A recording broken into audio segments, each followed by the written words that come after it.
చేతులున్నా గాని ఆదుకోను చెయ్యరదమ్మా.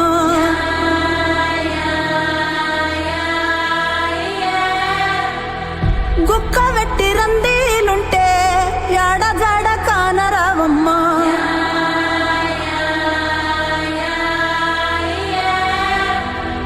బక్క పలస పంటుల మీన బగ్గుమంటూ కోపమిందమ్మా.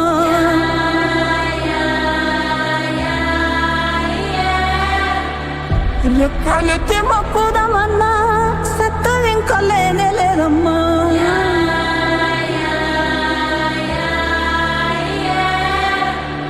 కొలిసి కొలిసి గోసమేమో పడితేనే పిలిచి పిలిచి.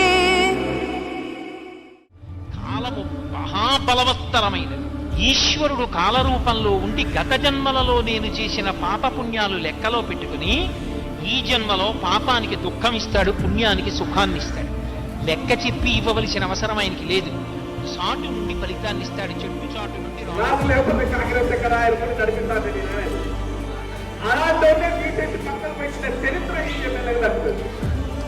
అంటే పని చేసినోడికి అవకాశం ఉండదు, పని చేయడానికి అవకాశం.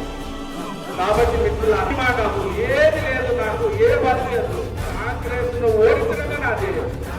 నా గ్రామంలో కాంగ్రెస్ ను ఓడిపోయినా నా ధీరం. అక్కడ గోకుంటాడా, రాజకీయ ఉంటాడా, చాపుతుంటాడా, ఎవరన్నా ఉన్నది కాక నాశనపల్లిలో కాంగ్రెస్ ను ఓడించిన. ఇప్పటిదాకా వాడి రెండు కళ్ళే చూశారు, మూడో కన్ను చూశారు. శివ తాండవం.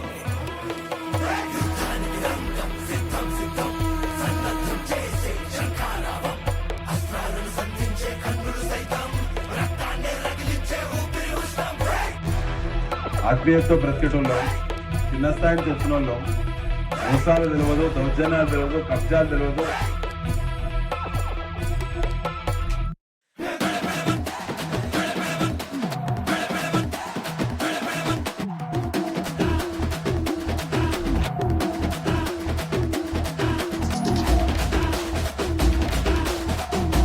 నాకు కోపం వచ్చింది. నాకు కోపం వచ్చిందంటే వీడు నావాడు, ఇది నా సమస్య.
గ్రామ పంచాయతీ సర్పంచినైన నేను, గౌరవ శ్రీ పెండ్యాల రాజు అని నేను శాసనం ద్వారా ఏర్పాటు చేయబడిన భారత రాజ్యాంగం పట్ల నిజమైన నమ్మకం మరియు విధేయత కలిగి ఉండి నేను స్వీకరించబోతున్న విధిని నమ్మకంగా నిర్వహిస్తానని ఆ భగవంతుని పేర సత్యనిష్టతో ప్రమాణం చేస్తున్నాను.